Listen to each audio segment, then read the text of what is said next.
After Jason and I got engaged, his family did something utterly ridiculous. They actually asked for a wedding refund. As if that wasn't enough, they called the police, accusing me of defrauding them of a huge wedding planning budget and the money they gave me as blessings. At the police station, they went on with their outrageous claims. Who spends this much money on a wedding? Are we crazy or something? Sir, this is fraud. And let's not forget we're not wealthy. That $20,000 is our hard-earned money. Faced with Jason's family's absurdity, I just smirked and agreed to give them the refund without hesitation. But his mom, seeing that I was being so agreeable, only got bolder. All right, Emily, since you're so understanding, once you're married, you better take good care of my son. And it would make us very happy if you had 2 more kids as soon as possible. At that, I couldn't help myself. I burst out laughing. Married? Me and Jason? Their family must really think there's something special. That night, I threw an extravagant wedding expense refund ceremony. The next morning, Jason's family found themselves trending on social media, becoming the latest gossip and a punchline for everyone. I was just about to sign the car purchase contract when the phone rang. Before our engagement, Jason and I had already agreed. His family would symbolically contribute $20,000, and I would buy a $50,000 new car as our wedding gift. Everything was going smoothly, or so I thought. But the first thing the caller said after I picked up left me frozen in place. Ms. Emily Carter. We've received a lawsuit. You are suspected of financial fraud. Please come to the police station as soon as possible. What? I almost dropped my pen. Officer, you must be mistaken. I've never done anything like this. Are you sure you've got the right person? But then the voice on the other end clearly listed my full name and license number. The amount involved was exactly $20,000. Without thinking, I glanced at Jason. His face immediately froze. What's going on? Isn't that $20,000 our wedding gift money? Your parents aren't just messing with us, are they? Jason's eyes flickered. And he hesitated before saying, It's nothing, probably a scam call. I'll handle it. Just sign the contract. We're buying the car today, remember? With that, he snatched my phone away and quickly walked out. His odd behavior instantly set off alarm bells in my mind. I quietly followed him and, to my surprise, overheard him talking on the phone in a low voice, his tone tense and impatient. Mom, didn't we agree not to bring this up? We haven't even gotten the car yet. If she starts suspecting something, it's all going to fall apart. All right, I'll take care of it. Don't worry. His voice trailed off as he walked further away. And though I couldn't hear him clearly anymore, a growing sense of dread settled in. This was definitely more than it seemed. Before Jason returned, I decisively signed the car contract. Following the process, I paid in full, got the insurance, and completed all the paperwork in one go. Everything went as planned, with one small difference. I crossed Jason's name right off the car purchase contract. I paid for every penny of this car. If he stayed out of trouble, we could continue on as if nothing had happened. But if he had other plans, I wouldn't be the fool in this game. About half an hour later, Jason finally showed up. When he heard that I had already taken care of everything, he visibly relaxed and eagerly reached for the contract to check it. With excitement, he said, Baby, you really know me. I've been wanting this dream car for so long. I gave him a smile and gently placed my hand over his, keeping my tone light. Let's not worry about the contract right now. Let's go check out our car first. The contract can wait. Without a second thought, Jason, completely unsuspecting, happily ran off to inspect the car. Seizing the opportunity, I quickly tucked the contract away and casually asked, By the way, what exactly happened earlier? Was I really being accused of fraud? You were gone so long, I was so worried, I added, pretending to be concerned. Jason's smile faltered and he awkwardly rubbed his nose. It's no big deal. I think they just wanted you to go to the station. No big deal. Then why was I being dragged into the police station?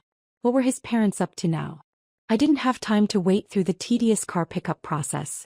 I hopped in the car, floored the gas pedal, and headed straight for the police station. The moment I walked in, I heard Jason's mother, Susan, shouting from the lobby. Who would spend so much on a wedding? Are we crazy? Sir, this is fraud. We're not rich. That's $20,000, our hard-earned money. You have to help us. And then she actually grabbed the officer's sleeve and started throwing a tantrum, rolling on the floor. The officer, looking utterly exhausted, could only repeatedly try to calm her down and prevent her from disrupting the police station. When everyone noticed me walking in, it was as if they had just spotted a savior. One of the officers came over, speaking in a calm, steady tone. "Ms. Emily Carter, we've received a report. They claim you illegally received a large wedding fund of $20,000. Can you verify the situation? If the accusation is true, you may need to cooperate in refunding the money." Susan immediately became overly enthusiastic, nodding vigorously and practically spitting as she spoke. "Absolutely true. The money is in her account. Get her to return it." I stood frozen in place, my mind temporarily shutting down. What on earth was she saying? So, just one day after our engagement, my future in-laws had come to the police to accuse me of fraud? This had to be the pinnacle of absurd cases. I turned to Jason, forcing a smile as I suppressed the fury rising inside me. "We already agreed on the wedding gift money a few days ago, didn't we? Your family was there when we discussed it. No one objected.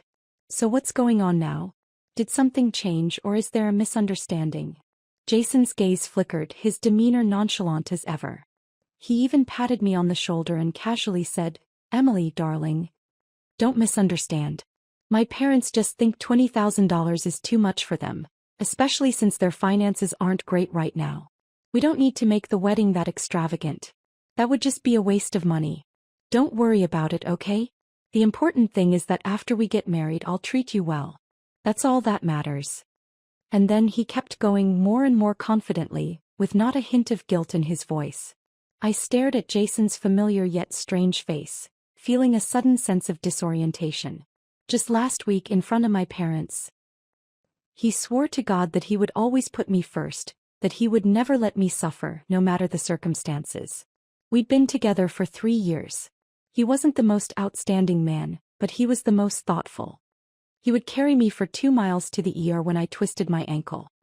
He'd wake up every morning at 6 to make me breakfast, and whether it was raining or snowing, he was always there to pick me up and drop me off at work. He'd get up at 3 in the morning just because I suddenly craved a cup of hot chocolate. I always believed that if a man treated you well, then that was true love. But today I finally realized I was wrong. Marriage isn't just about being treated well. Because a man's kindness is the cheapest thing and it can change in an instant. When I really thought about it, we had always split our daily expenses evenly. He had never given me any expensive gifts, but I, on the other hand, had bought him and his family plenty of designer shoes and watches, all out of affection. I kept telling myself that our backgrounds were too different. He came from an ordinary working-class family, so I shouldn't have too many expectations of him. That's why I never asked for any money from his family. But his parents, maybe they were too satisfied with my family's status and wealth. When we first met, they generously offered to help with our wedding costs. Maybe they thought this would stabilize me and push Jason and me to marry sooner. But I never imagined that those $20,000 would mean so much to them. Seeing Jason's aggressive parents and him standing by, coldly watching, I couldn't hold back anymore. I let out a bitter laugh. "So, you're backing your parents up with this police report.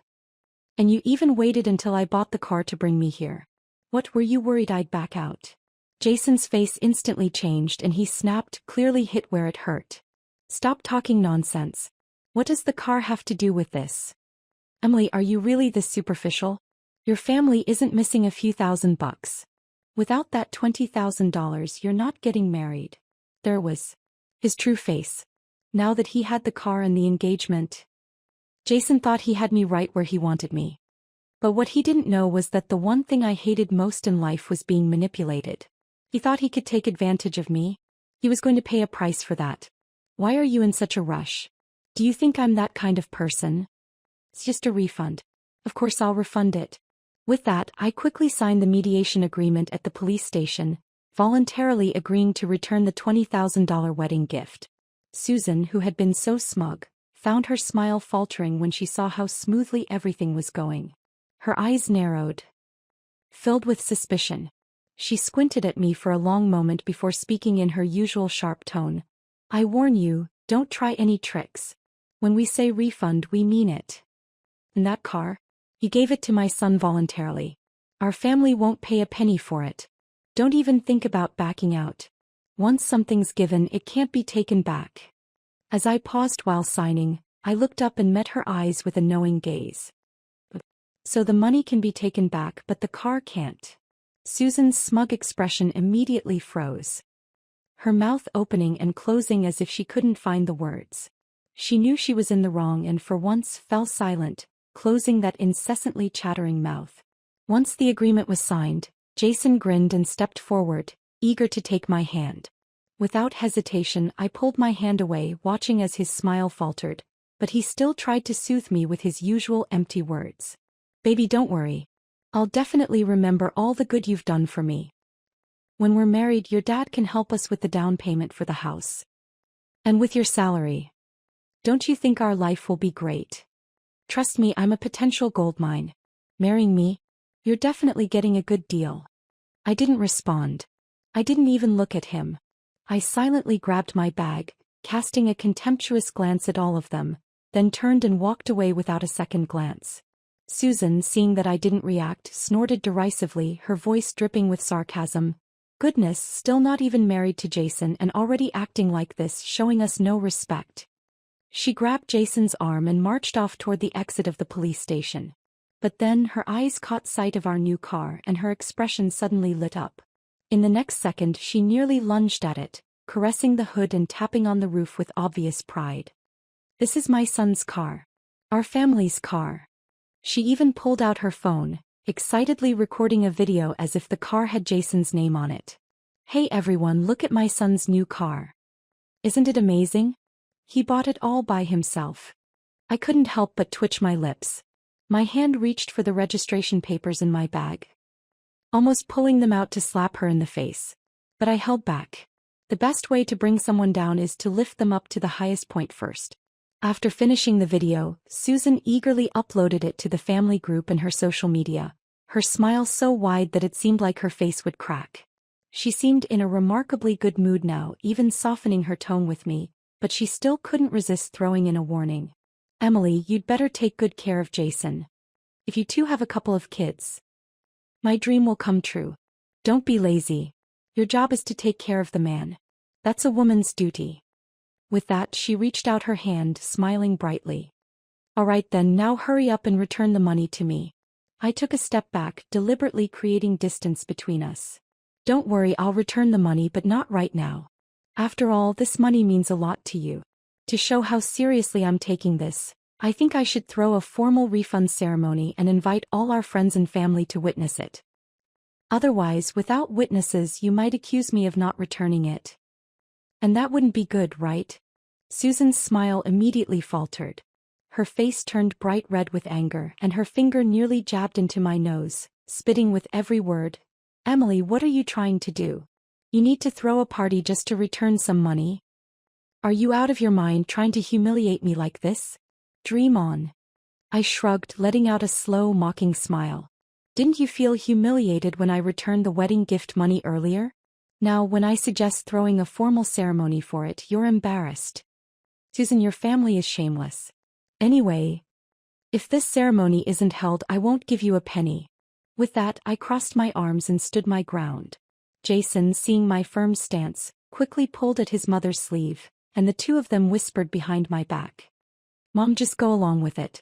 We won't lose anything. I got a free car out of it.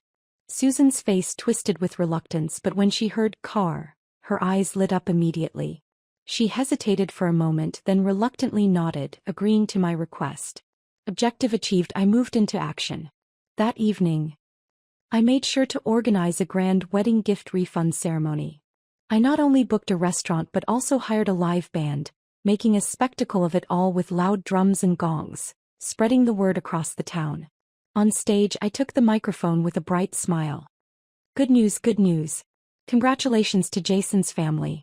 After a successful engagement, they took their future bride to the police station and successfully reclaimed their $20,000 wedding gift. This is a major breakthrough in modern marriage. Let's give them a round of applause. Laughter erupted from the crowd, and passers-by couldn't help but gossip. $20,000? Is that considered big money?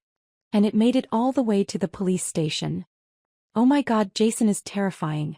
He called off the engagement after it was done. Is he trying to get a free ride? And his future mother-in-law? She looks like a nasty piece of work. Who would want to marry into that family? Jason and his mom immediately turned red, bowing their heads in embarrassment and urging me to end the event. But little did they know, the real show was yet to come. Dinner went according to plan. In front of all our relatives and friends, I officially handed Jason the $20,000 check. Susan looked at the check, her face spreading into a grin, her wrinkles smoothing out with satisfaction. Just as they were about to boast about making a profit in front of the family, the large screen in the banquet hall suddenly lit up. On the screen, clear footage began playing of Jason and his mom earlier that day in the police station, their aggressive behavior captured perfectly. It looped Susan's words over and over. "This is fraud, she scammed me out of $20,000, this is my savings.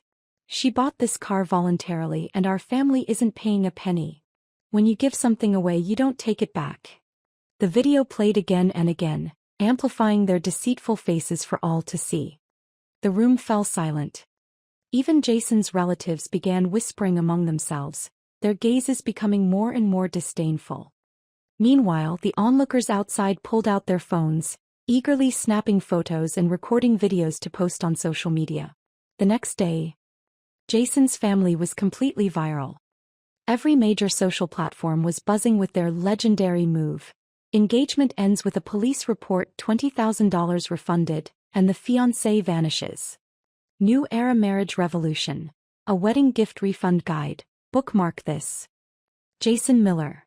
A man who profits from engagements. Susan was so furious she nearly fainted, smashing her phone at home and cursing me like a madwoman. "You're a disaster. You haven't even married into our family and you've already ruined us like this. If we get married, will you just bully me forever?" I shrugged innocently, smiling as I spread my hands in confusion. Married? Who said I was marrying Jason? This time not only was Susan dumbfounded but Jason was also stunned. "Emily, what do you mean by that? We're already engaged, we're practically family now, and you think this is something to be proud of? It's just a refund, why are you making such a big deal out of it? You need to apologize to my mom today." How laughable, he still thought I was throwing a tantrum. I rolled my eyes, laughing at the absurdity, and replied, "What do you think I mean? You heard exactly what I said. Jason, are you out of your mind? You didn't think it was a hassle to return the money, but now that I'm breaking off the engagement, you find that troublesome? Listen carefully, I'll say this only once. I'm calling off the engagement." With that, I pulled out my car keys, turned sharply, and walked away, ready to drive off and leave this whole farce behind. Jason stood there in shock, unable to believe it. He stammered, desperately pointing at me. "Why, you stop. You can't leave. We've already sent out the invitations, we're engaged. Do you have any idea how embarrassing this will be? This is ridiculous.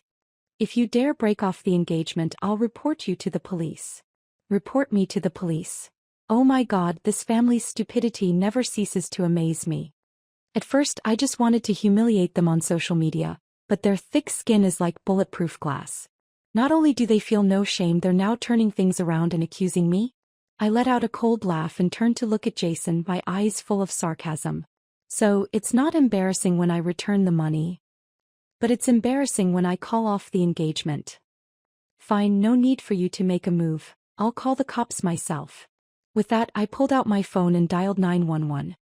I have to admit, the police were efficient. Within 10 minutes they arrived on the scene.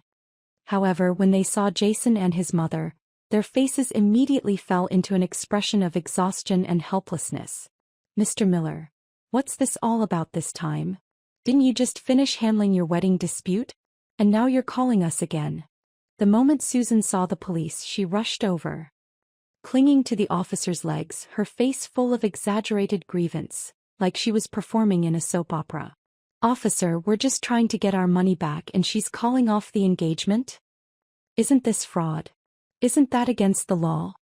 The officer listened, his face full of confusion. He glanced at me, then at Jason and his mother, his tone full of disbelief and exasperation. "So, you mean to say, Miss Carter, even though you don't want to marry your son, they're trying to force you?" Susan nodded vigorously, acting as though she had every right to do so. The marriage was arranged long ago. You should just take her back with us. The officer stared at them in shock, clearly thinking, what kind of logic is this? With a deep sigh, he seemed to feel as though his career had never prepared him for anything this ridiculous. Sorry, Mr. Miller, Miss Carter has already refunded the money. As for whether or not you two marry, that's her personal choice, and we don't have the authority to interfere. But if you continue to harass her, that will be considered illegal. Jason and his mother were finally silenced. Their faces were full of bitterness as they glared at me, but no matter how much they hated me, they couldn't do anything. Once the police left, Jason's mask finally slipped. Furious, he ran up to my car and clung to the hood, practically throwing himself onto it like a wild animal protecting its food. Want to break off the engagement? Fine. There are plenty of women chasing after me. But this car? Don't even think about driving it away. This was a gift from you during our engagement. It's in my name. So it's mine. He grinned maliciously, showing his teeth in what he thought was a threatening gesture, as though it might actually scare me. Susan wasn't about to back down either. She stormed up, pushing me out of the way, and shouted with exaggerated righteous anger, "My son's right. Since you're no longer part of our family. This car belongs to my son. Don't even think about taking it." I stared at them in disbelief. Were they really this shameless? Taking a deep breath to steady myself, I carefully controlled the urge to call the police again. Then calmly, I opened the car door and pulled out the car purchase contract I had prepared earlier. Since you want to argue, then let's look at the contract. I slapped the contract down onto the hood of the car, flipping it to the page with the owner's name, and pushed it right in front of them. Take a good look. Whose name is on this car? Jason frowned, and when he glanced down at the contract, his face drained of color. The name clearly written there was Emily Carter. Only my name. The money for the car? Paid in full from my bank account. The car. 100% mine. Both Jason and his mother's faces turned a sickly shade of green. Especially Jason, who looked as if he had just been drenched in cold water. He pointed at me, stuttering in disbelief. Emily, you lied to me. You tricked me. When we bought the car, didn't we agree it would be in my name? You be asterisk asterisk asterisk asterisk. I couldn't help but sneer, not holding back one bit. When we talked about the wedding expenses, didn't you all say you'd pay me back? So you can break your promises, but I can't. But even with the truth right in front of them, this mother and son duo was still shameless. Suddenly, Jason threw himself onto the ground with a dramatic thud, and then quickly rolled backwards, positioning himself right in front of the car's wheels. I don't care, he shouted. You must split this car with me or you're not driving it anywhere. Susan immediately followed suit, throwing herself onto the ground beside him, wailing and throwing a tantrum. That's right. If you don't give my son half of this car, you're not driving it away today. We'll stay here and no one is leaving. I stood there completely speechless, watching this ridiculous scene unfold. Originally, I just wanted to embarrass them a little and have them back off.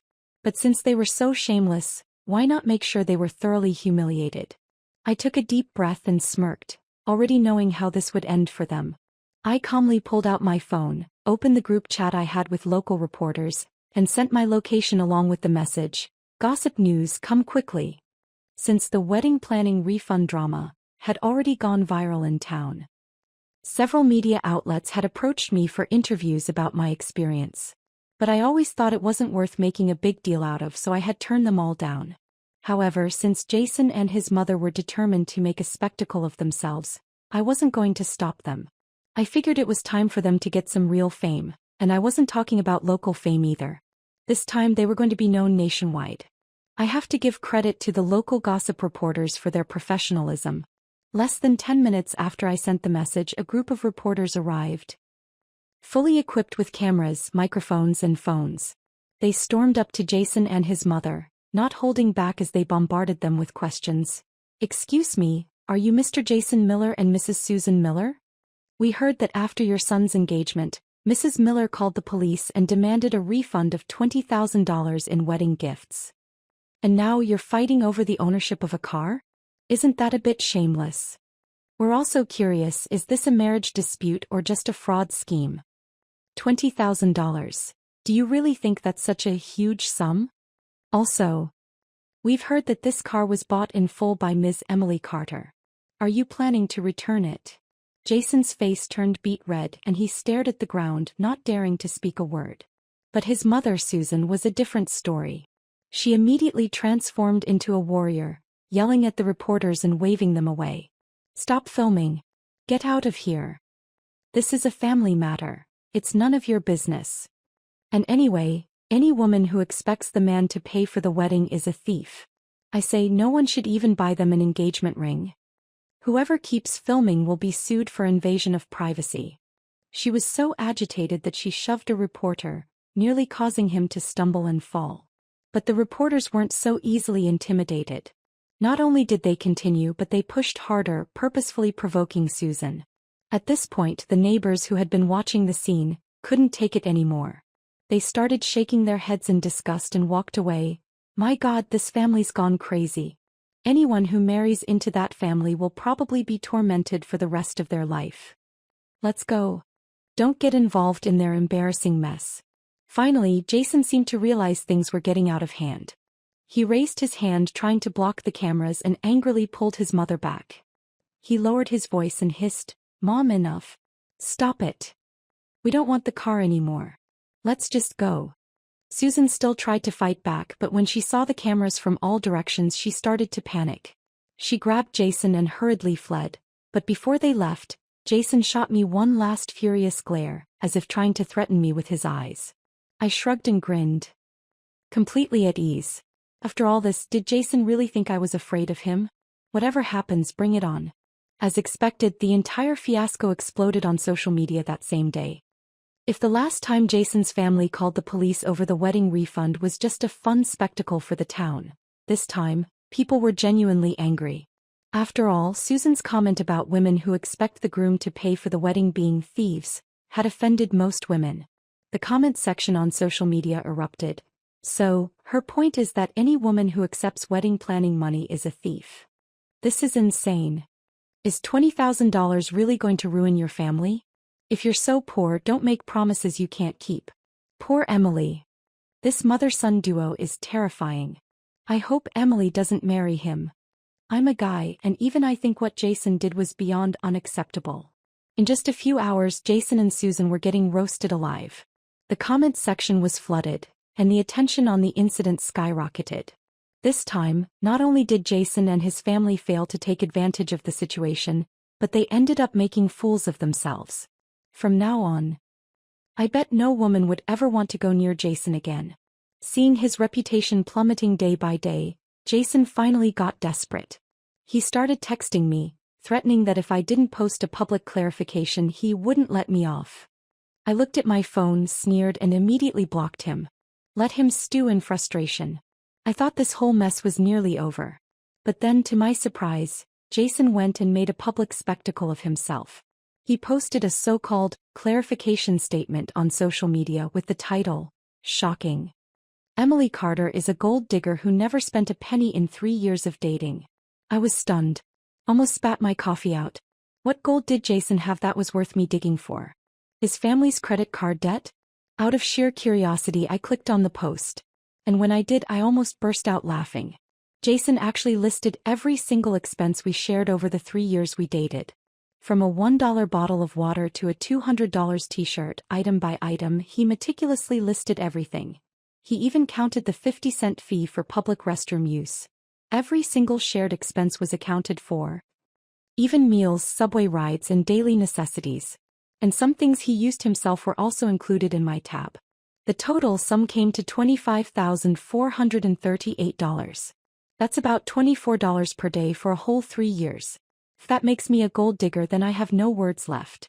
But Jason didn't find it ridiculous. No, he went full-on victim mode, posting on social media to beg for sympathy. Hi, everyone. I'm Jason Miller, and today I'm going to speak the truth. You all say I'm cheap and calculating, but you've all been tricked. For 3 years of dating, Emily never paid a cent. I've been supporting her. How many men can say that? willing to spend over $10,000 on a woman before marriage. I truly loved her, but she's using money as an excuse to slander me and drag my family into this media storm. The bills are right here and I have nothing to hide. Jason thought his heartfelt confession would make people sympathize with him and turn the tide. He probably expected everyone to start calling me a gold digger and flock to support him. The comment section took an unexpected turn and spiraled out of his control. This is the gold digger Jason's talking about? A woman who spends $24 a day. Wow, Emily's living large. $1 water bottles and $2 subway rides? Must be living like royalty. Hold on, did anyone else notice? The most expensive item on that list is Jason's own clothes. Some guys are truly outrageous, buying a t-shirt and charging it to their girlfriend. Jason didn't respond to the majority of the comments, but one particular one caught his attention and he responded seriously. Commenter, how can you charge Emily for the t-shirt you bought? That's ridiculous. Jason replied. She said it looked good so I bought it to wear it for her. Of course, it counts as her spending. At that, the entire comment section went silent for a moment, then erupted in laughter. Oh my God, what kind of idiot is this? I'm dying. According to Jason, if guys buy cars, houses, or video games, are they supposed to charge their girlfriends for those too? So buying a t-shirt for her to admire means she's paying for it? Wow, respect, dude.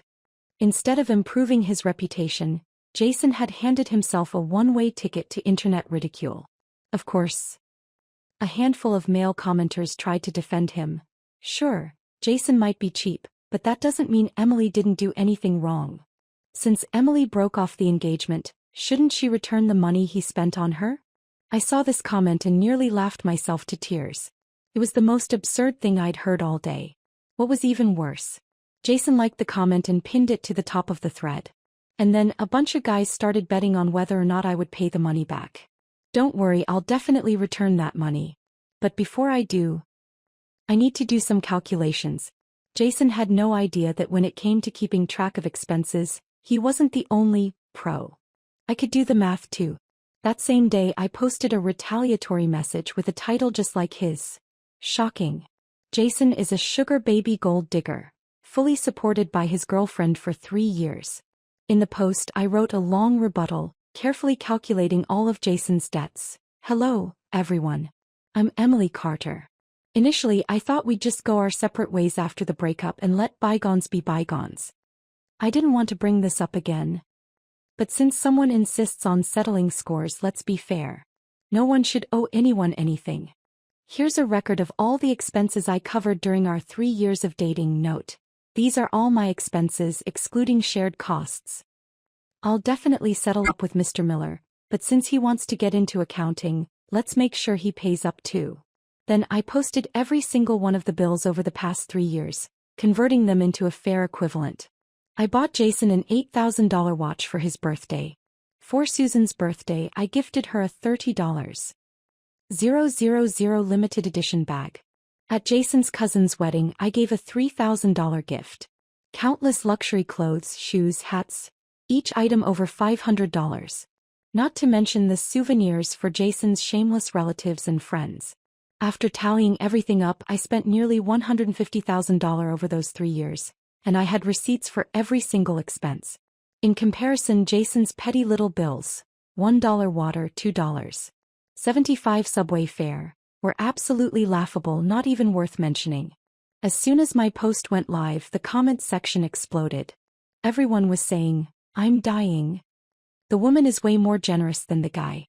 After all the math, Jason's not only in the red, but owes more than $100,000. Oh my God, talk about reverse gold digging. The girlfriend spends $150,000 and the guy calls her a gold digger. A guy who lives off his girlfriend and still dares to play the victim? He'd better come up with that money. Jason can't even pay $20,000 for wedding prep, and now he's supposed to cover $100,000? I bet that's killing him. Jason thought he could turn the situation around with his clarification post, but instead, I slapped him across the face with the truth. People rushed to his comment section and tore him apart, calling him the face of living off others. And it didn't end there. Someone found his phone number and started calling him, flooding his phone until he had to shut it off. His company noticed the massive fallout and fired him. Not only did Jason fail to recover any money, but he lost his job and reputation in the process. He was left with nothing. As the situation spiraled even further out of control, Jason finally cracked. In the dead of night, he sent me multiple desperate texts. "Emily, what's your problem? Those things were gifts and you're keeping track of them. I let everything go before, but now you're just trying to ruin me. Is this what you wanted? Now I've lost my job, are you happy? I didn't post that statement to make you pay me back. I'm not that petty. Let's just drop this and move on. It's over." His little drama was almost touching. I looked at the messages, couldn't be bothered to reply, so I just screenshot them and posted them on social media with my own caption. "Jason, you're thinking too highly of yourself. Who's keeping track of anything? Since you're so keen on settling scores, then let's make sure you pay me back too. No skipping out on your debt. Pay up or I'll see you in court." This update blew up online. Still trying to dodge paying up? Come on, soft boy, time to pay. Call the cops. Let him cry a little more. Nice one, girl. Jason was completely broken by this. This time he'd really dug his own grave. He was facing overwhelming internet backlash, along with impending legal action. No matter how shameless he was, there was no way out. In the end, his family scrambled together and finally transferred the $20,000 wedding prep fee, plus an additional $5,000 in compensation, straight to my account. When I saw Susan's face, full of anger and frustration, I couldn't have felt more triumphant. I thought this mess was finally over. As long as Jason and his family kept quiet, the online crowd would lose interest and move on to the next drama. But I never imagined Jason would show up at my office. And what's worse, he actually had the nerve to make a scene in front of all my colleagues, shouting loudly, "Emily, look, didn't we agree on this? The wedding prep cost $20,000 and I've paid you back. I promise I won't ask for it back again. So, does that mean you'll marry me now?" I was completely stunned by his shamelessness. Forcing a smile, I stomped down hard on his foot with my high heel and said, "This money is what you owe me. It has nothing to do with wedding expenses. A man like you, cheap and calculating, why on earth would I want to be with you? Oh, by the way, it's not just me, no other woman would want you either." Then, as a finishing touch, I wiped the bottom of my shoe like I'd stepped in something disgusting. Jason's parents saw this and instantly went into full drama mode. They started throwing themselves around my office, acting like they were auditioning for an award-winning performance, crying and wailing, "My poor son. He was deceived by this vicious woman. Now he's lost both his love and his money. Jason lost his job, his wedding is ruined, he might even commit suicide. If Jason can't live anymore, then we'll just die right here." With that, they charged straight toward my desk. The office erupted into chaos. My colleagues were scrambling to pull out their phones, preparing to call the police. But I shot them a look, signaling for them to stop. If we called the police now, they'd just be temporarily removed, and in a few days they'd be back at it again. To get rid of these leeches for good, I needed a more permanent solution. So I faked fear, trying to sound pitiful and pleading, "Please calm down. Let's talk about this. As long as you stop making a scene in my office, I'll try to meet whatever demands you have." As soon as Jason's parents heard this, their eyes lit up. They exchanged a look as if they had me cornered. Susan immediately turned smug, her voice dripping with superiority. "Oh, now you're scared, huh? Why didn't you act like this earlier? We're not unreasonable people, you know." Then she switched gears, her expression darkening and her tone taking on a more threatening edge. "But there has to be some compensation, right? Look at what you did to Jason. You ruined his job, and that's a huge loss. What are we supposed to do about that?" I acted like I was deep in thought, flipping through my wallet with a distressed look, biting my lip as if I were in some kind of financial crisis. "But I really don't have much left." I paused dramatically, giving them a pitiful look, the image of a helpless rabbit backed into a corner. I only have $15,000 left in my savings. I honestly can't give you more than that. Have mercy on me." At the mention of the $15,000, Jason's parents' eyes practically gleamed with greed. They didn't even notice my act. They were too busy eyeing me with hungry, calculating stares. Looks like they took the bait. At first, Jason's family hadn't planned on asking for an outrageous amount, but as soon as they heard I only had $15,000 left, their eyes lit up like wolves spotting their prey. $15,000? Well, fine. We'll take $15,000 as compensation for my son's emotional distress. If you don't give it to us, we won't leave you alone.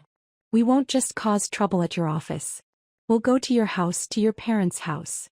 After all, we have nothing left to lose. There's nothing you can do to scare us.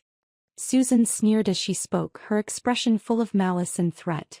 I immediately gave in. Pretending to be intimidated, I quickly pulled out a check, speaking in a soft and anxious tone. Okay, fine. I'll give you what you want, but please don't go to my parents. I put on a pained expression, but in my mind I was already calculating. $15,000? That's just enough for them to spend 3 to 5 years in prison. To make sure I had proof, I even suggested we sign a compensation agreement. It clearly stated that once the money was paid, they would guarantee they'd never harass me again. The moment Jason's parents heard that, they eagerly nodded and immediately signed the agreement, pressing their fingerprints onto it. Jason hesitated for a moment, suspicious after being tricked by me so many times before. Mom, something doesn't feel right. Emily's not that easy to deal with. Be careful, it might be a scam. But Susan, her eyes fixed on the money, wasn't listening. She was thrilled and said, the money's almost in our hands and you're still doubting? She didn't give Jason a chance to second-guess and quickly signed the agreement. I, too, acted quickly, handing over the $15,000 check to Jason. They left, celebrating, thinking they'd won. But as soon as they were gone, I immediately dialed 911 and reported them.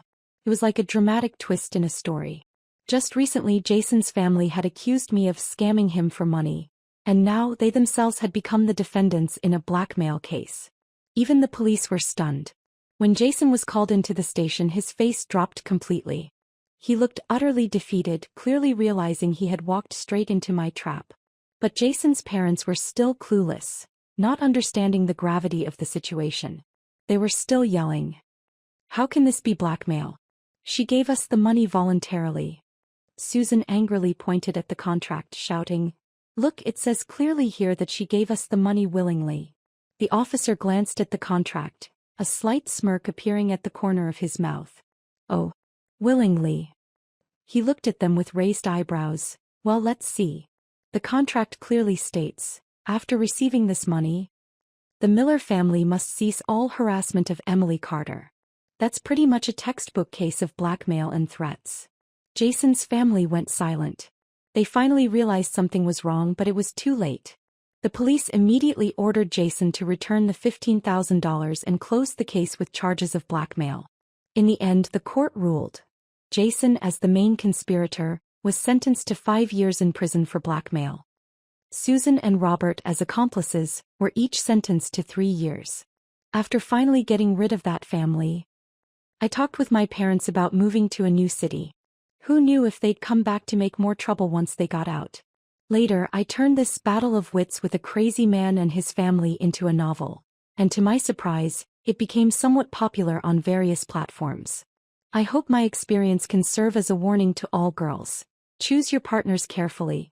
Every girl is the most wonderful being in the world, deserving of all the love and all the wealth.